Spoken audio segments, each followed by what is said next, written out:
Hello everyone, I'm Martha Walker, and in this video I'm going to show you how to hand piece a quilt block, specifically a block from my quilt Sunflower Fields, one of the quilts in my book Prairie Patchwork, where you'll find the pattern. It's also a block that is included in the Prairie Patchwork Quilt Along, Block C. And if you would like more information on the Quilt Along, please visit my website for more information. Okay, so let's begin. First, you'll want to make templates for all of the pieces in the sunflower block. You'll need your pattern sheet from Prairie Patchwork, template plastic, an ultra-fine point Sharpie, ruler, and a few optional supplies I'll go into later.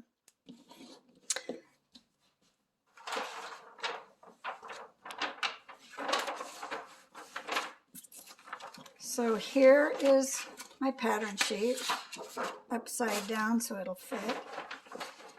And you'll just simply place your template plastic. This particular piece has a shiny side and a rougher side, so I'll put that down. And you'll simply trace around with the Sharpie. The Sharpie doesn't smear, that's why we like to use a Sharpie. If you have a nice 90-degree corner, that works well for the squares. Actually, we're not using that piece, so let me move over here to the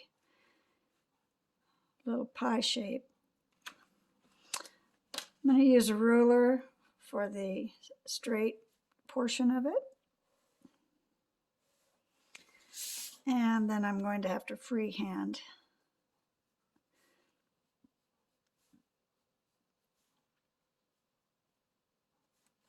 And you can see I utilize this straight edge that was already here.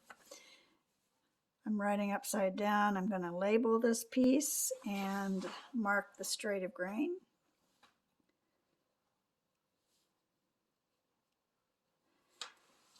And that one's done. You'll do the same thing with all of the other pieces.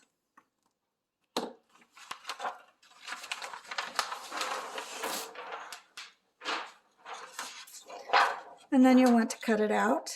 You can either do it by hand with scissors, which you will have to do it that way with for the curve. But if there's a straight edge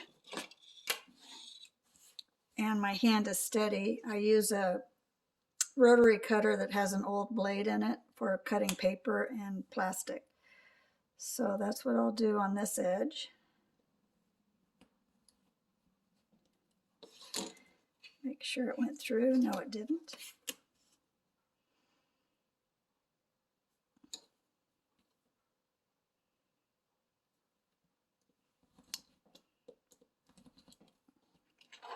There we go.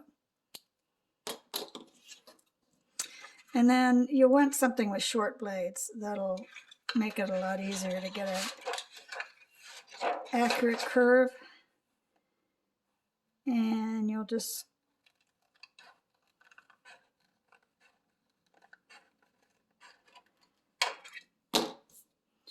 want to make sure you've got a pretty smooth edge. If not, you can file it with a nail file. And to keep the template from slipping on your fabric, you want to scratch the underside of it so it doesn't slip. And I have the best results with my stiletto, so I'll just dig into it just scratch into it.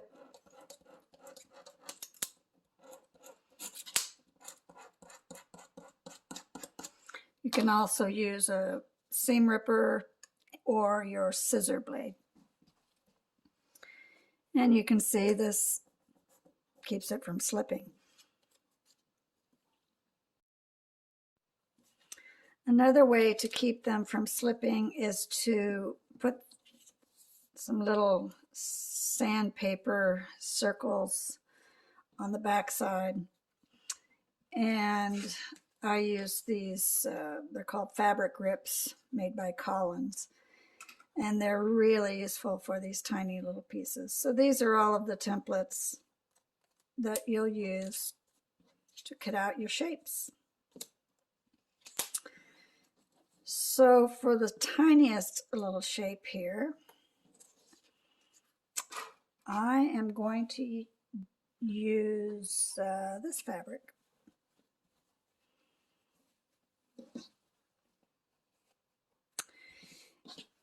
And for the lighter colored fabrics, all you need is a pencil. I like to use a 0.5 millimeter for a really thin line.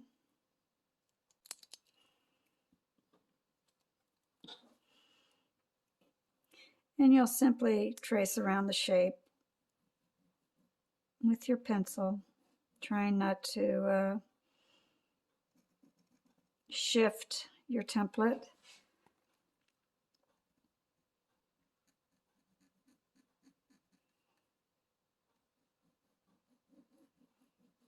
Now in quilt making, if you've been making quilts, you know that we use a 1/4 inch seam allowance for our pieces. With hand piecing, it's not that important that it's an accurate 1/4 inch because we are going to be sewing on that pencil line. And I'm going to get my scissors. And I'm just going to freehand this, and it's actually going to be a little less than the 1/4 inch.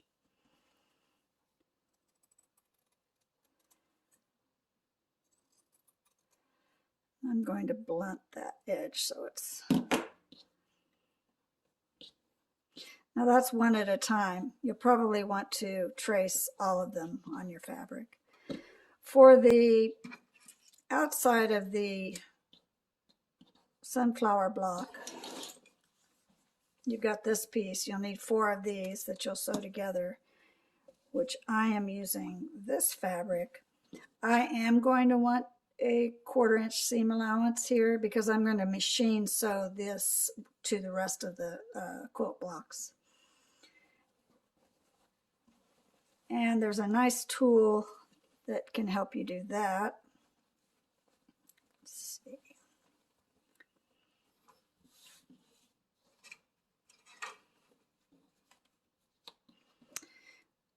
Try not to lose your little pieces.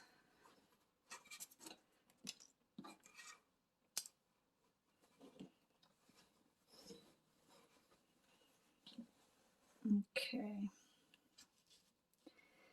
So to help me keep me from shifting, I like to put a ruler on these longer edges.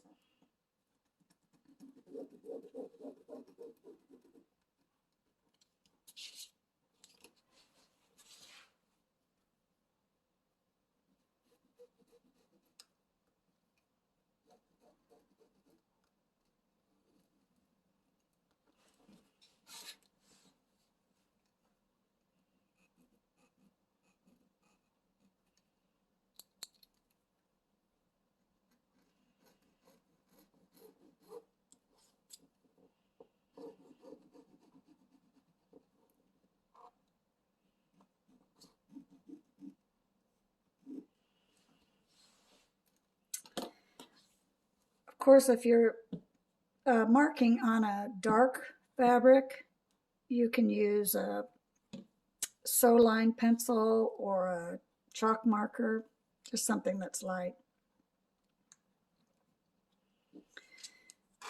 Okay, and the handy dandy tool for marking a accurate 1/4 inch are these little plexiglass guides. And you can just line it up on the stitching line and trace it that way. Another option is just to take your 6-inch ruler. I got a little close there, but I think I've got enough. Just enough. I'll go ahead and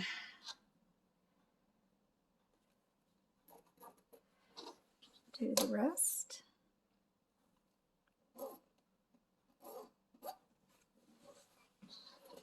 And for the curve, I'm just going to ballpark it.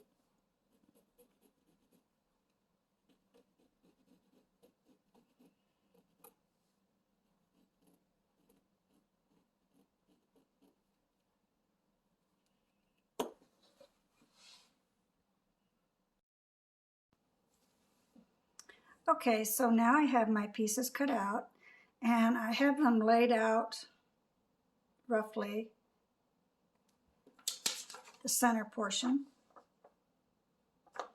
which is the portion we're going to sew first. And we're going to do it in sections. So we're going to sew it this to this and this to this. So you want to use 100% cotton thread to match your fabric. Polyester will pucker after you sew it. This particular thread, this is Aurifil, which I like to use. It's finer. It's a 50 weight 2-ply. And you probably want to use a neutral color if you're doing a scrappy quilt or scrappy block. And then I like to use sharps. And I like to use a size 11. And here are a few brands that are good. This is Bowen, size 11. This is Richard Hemming. It's a size 12. It's a little small, a little finer.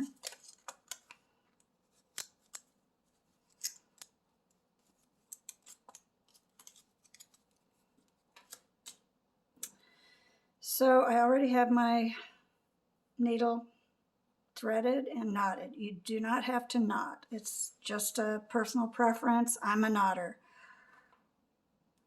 So we're going to sew the smallest piece first, right sides together. And as you can see, these seam allowances are not the same, but that doesn't matter. We're going to be sewing on the line. And you're going to want to put a pin at the intersection there and match it to the intersection on the back.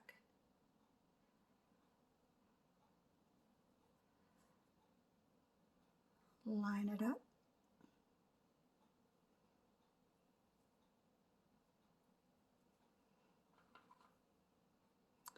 And then a pin here at the beginning. So it's important when you're tracing your templates onto your fabric to make sure you have nice, crisp intersections. You want to know where that intersection is.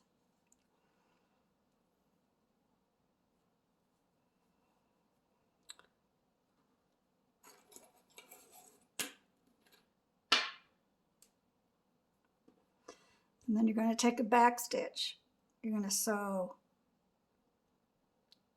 back to the intersection and then forwards again to this intersection and then a back stitch again.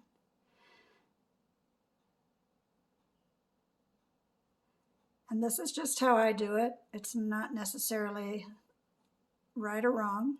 Some people, like I said, do not knot their thread. So I have to match. It's the back, front. And you're going to be sewing just under that pencil line.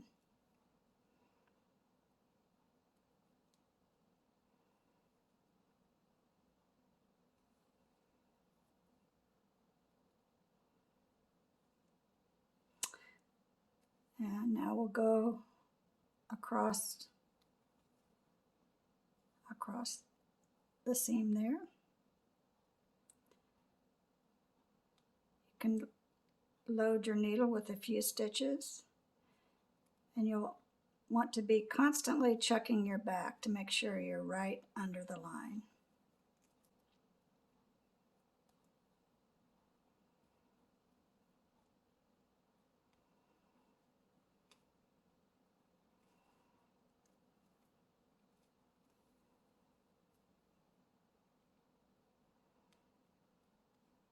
And if you have a really supple fabric, you can load even more. This is a little bit more tightly woven, so I can only really take two stitches.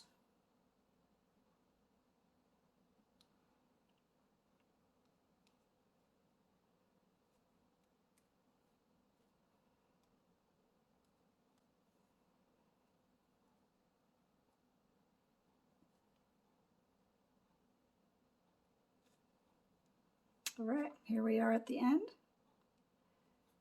There's the intersection.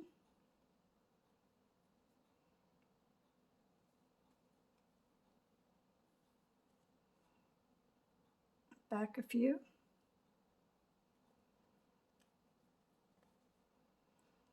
And some people are fine stopping there. I always give it an extra little knot.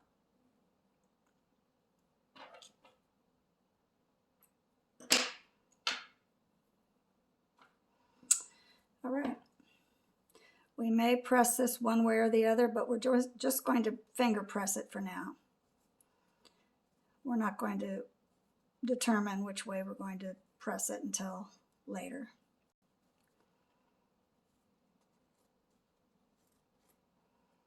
Okay, now we're ready for the third piece. Right sides together.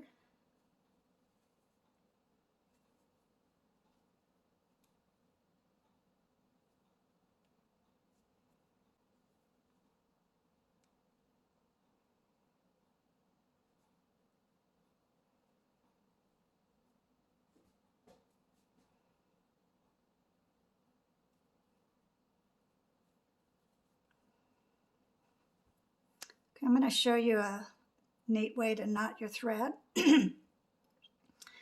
And this was taught to me by one of my students when I taught an applique class many years ago. Doris, thank you, Doris. So what you're going to want to do is, if you're right-handed, you'll hold it in the needle in your left hand, and you're going to place the tail of your thread on top of your needle, and then just grab it with your thumb. Then you're going to wrap the needle under 1, 2, 3, 4, 5. You can do more, you can do less. I did 5. Grab the wraps again under your thumb, hold fairly tightly, not too tight, and then pull your needle through while continuing to hold your wraps, and just keep pulling, pulling, pulling, and then you have your knot.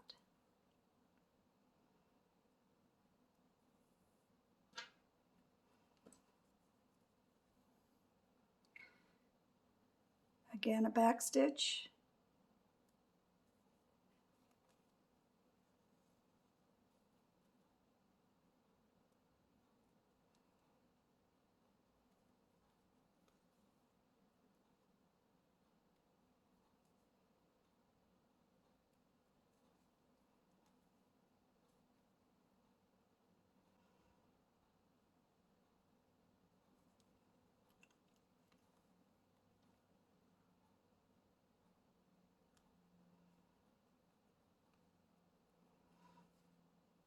Be careful to make sure your tension isn't too tight. Just pull until it's through, not too tight, otherwise you'll have puckers.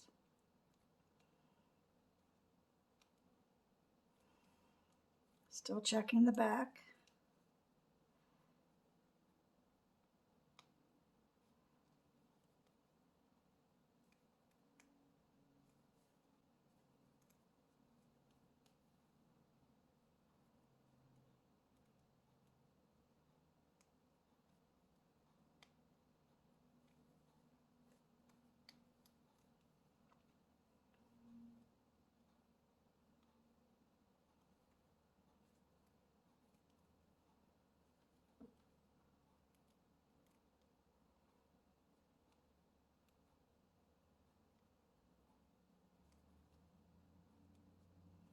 Starting to go up a little bit, so I'm going to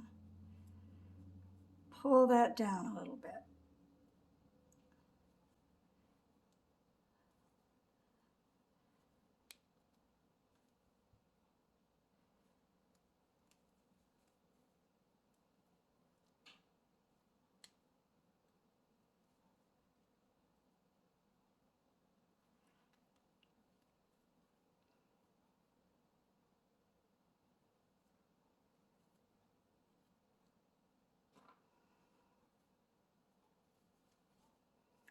To the intersection.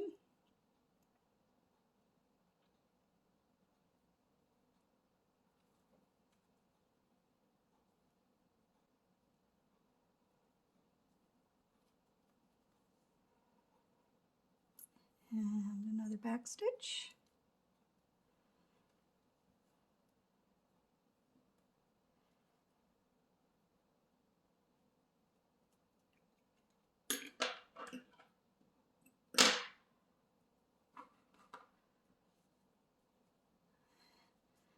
And we're done with our first section.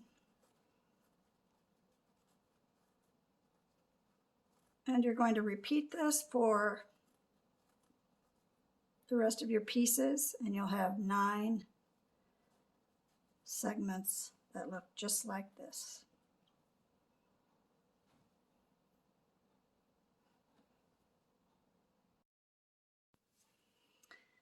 Okay, once you have all of your units of 3 sewn together, you're going to start sewing those units to each other.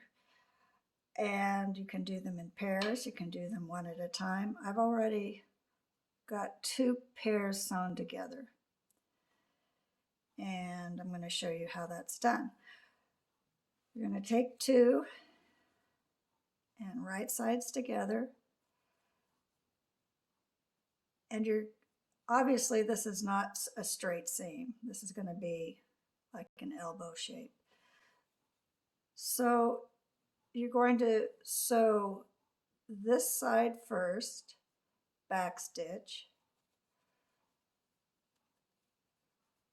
turn, and then sew this side. And I've already got one started here. I've already sewn this side almost to the seam line. And what you're going to do is back stitch when you get to this intersection.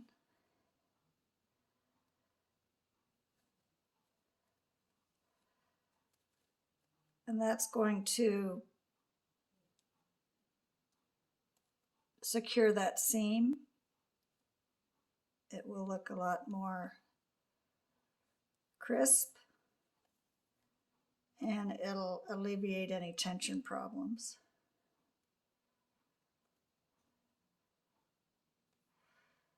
So that side is done. Then what you're going to do is put these 2 right sides together.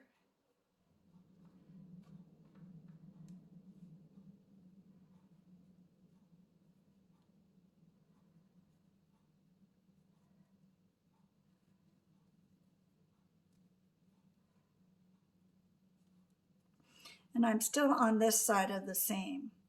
So instead of going over the seam, I'm going to insert my needle and go through the seam from this corner to this corner.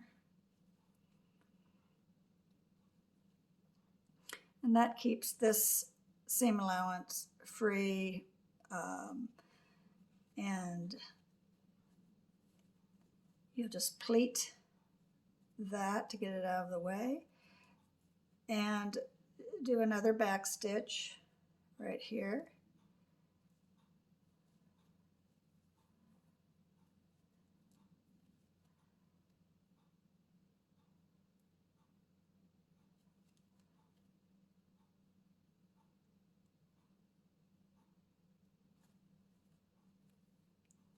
and then continue sewing till you get here and back stitch again. After you have those sewn together, you'll want to trim the seams to about 3/16 of an inch to reduce the bulk.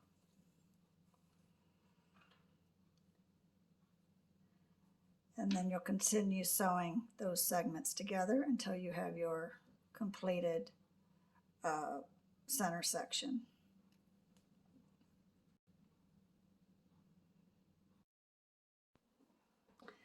All right, the center is pieced, the center is pressed. I chose to press the smaller pieces out and the next larger piece out.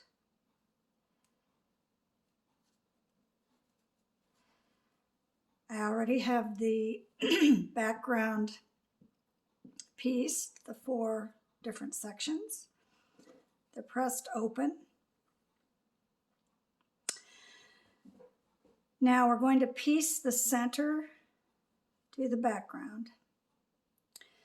Here's an example of a somewhat similar block, and this block is divided up into, has 12 petals. So if you match every 4th petal to a seam, it works out mathematically. This block has 9 petals. It's uneven.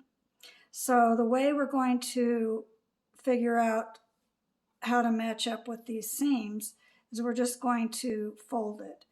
Now this needs to be half. So I'm going to fold this in half and finger press a crease.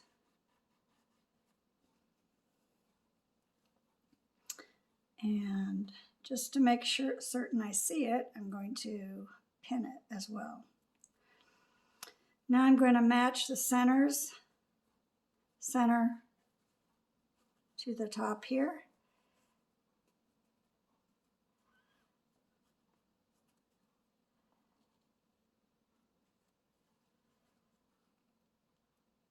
Crease and pin. And find the center of the other side. Losing track. Here we go.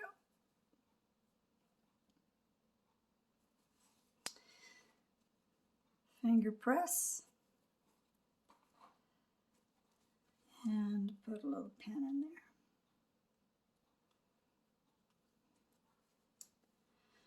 So let's find the top. Top. There we go. No, that's not the top. Right there. Okay. So we're going to start here. Right sides together. We want the seams on top so we can see to sew through those. And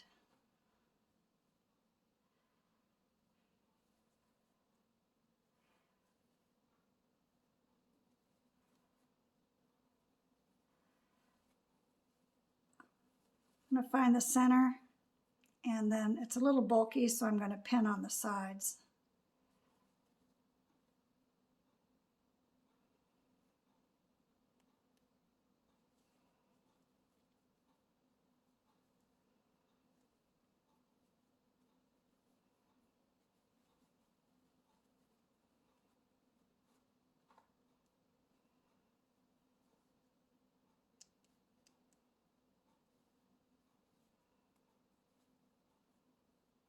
That pin out. I'm going to move over here.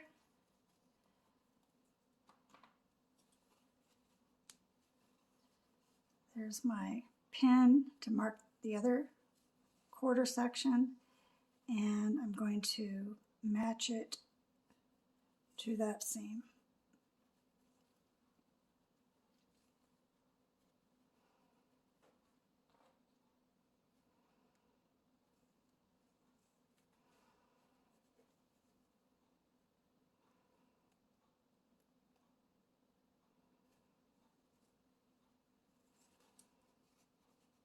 Straighten it out a little bit there.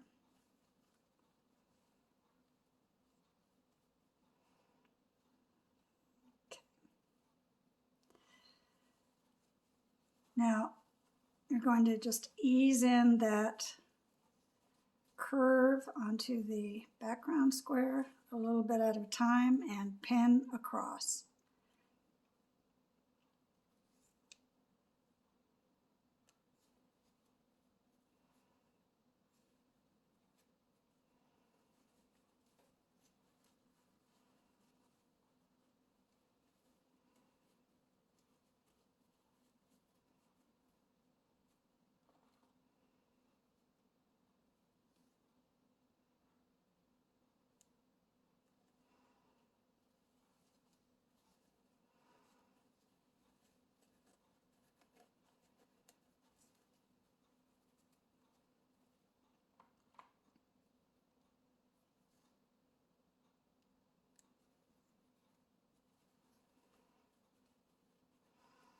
You just kind of stretch it to fit.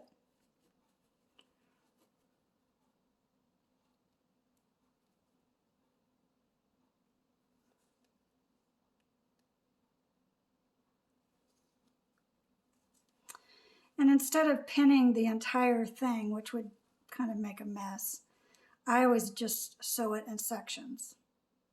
So I'll sew across there, going through the seams as before, and then continuing to match and pin and then sew. That's what it looks like on this side.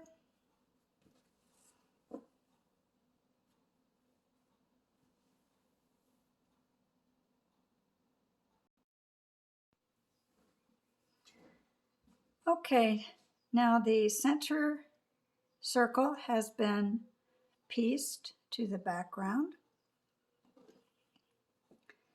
and I've pressed the seam away from the center circle. The last part of the finishing the block is actually applique, not piecing. I've already prepared my circle for applique. I've turned the edges under with starch. I've run a basting stitch just under the pencil line so that I know where I can accurately place my circle. So I'll just cover those basting lines, pin, and applique the circle on, and then the block will be complete.